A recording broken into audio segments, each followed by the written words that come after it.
Augusta's Rock Station, 95.5 FM, the home of Lex and Terry mornings. Streaming to the world 24/7 at 95rock.com. Augusta's Rock Station, 95 Rock.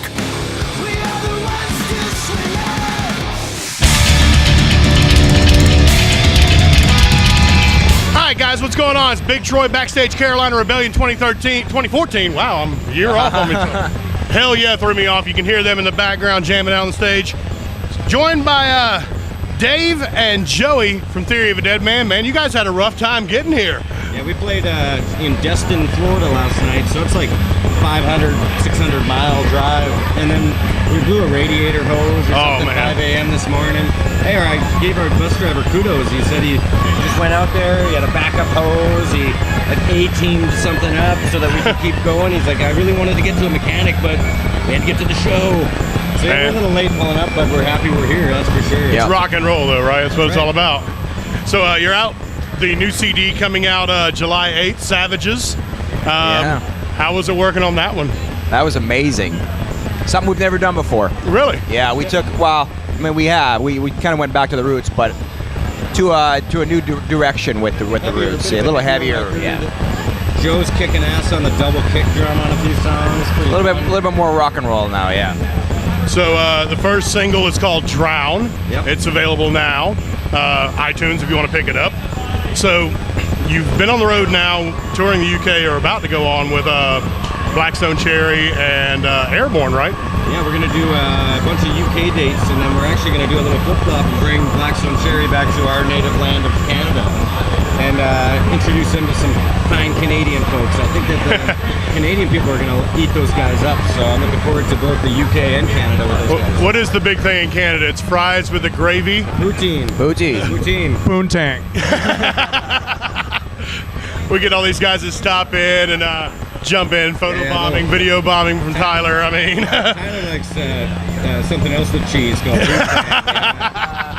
You know, we all got things that we get down with, that's for sure. Yeah. You gotta watch this guy over here, too. I mean, he's psycho, he's crazy. He used to be crazy, now he's just a mellow dude. He's like, don't call me psycho, call me Mark.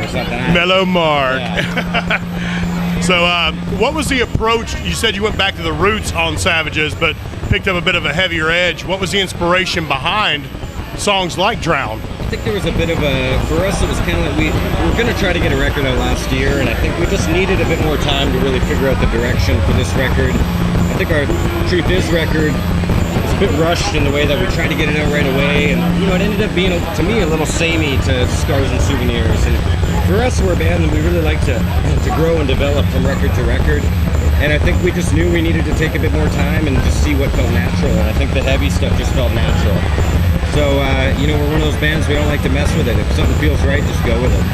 Now, of course, you guys were discovered pretty much, and I guess signed by Chad Kroeger years ago, fellow Canadian as well. That's right. To his original record label, and then 604 Records, which we're still signed to in Canada. Wow.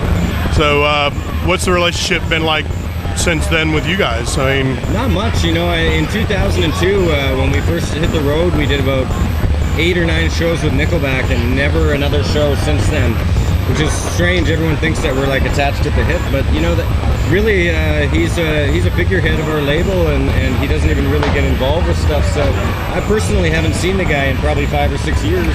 Well, I have to say, I mean, Theory of a Deadman and Nickelback are like night and day, really. You know, and that's the thing, is that we get a lot of comparisons, but you know, early on we saw what happened. There was another band called Default that was discovered by Chad, and they kept on working with Chad over and over and over again. And you know, I think that we just felt like it was great for us to get our foot in the door, and Chad really helped us out. But it was important for us to, you know, early on we saw it, and we were like, you know, we need to develop our own identity, and we've spent the last 10 years doing that, and we all think that we're a lot better off for having done it that way. And you know, there was times I think where, you know, Chad wanted to be more involved, and we were just like, sorry bro, we don't want to be a part of it, we want to be our own band, and it is what it is. He's gone too much on the poppy side since he got with Avril anyway. That new piece of crap she put out. They tried to make them like the new Canadian power couple in Canada. They were all over magazines, but I just don't know if anyone cares, unfortunately. Nah, after they put out the big rock and everything, and it was just like, you know what? So what? Go in. Yeah. Get back to the music. Don't worry about the crowd. We're going the opposite direction. We just want to be a rock band, and like we can't be a pop band.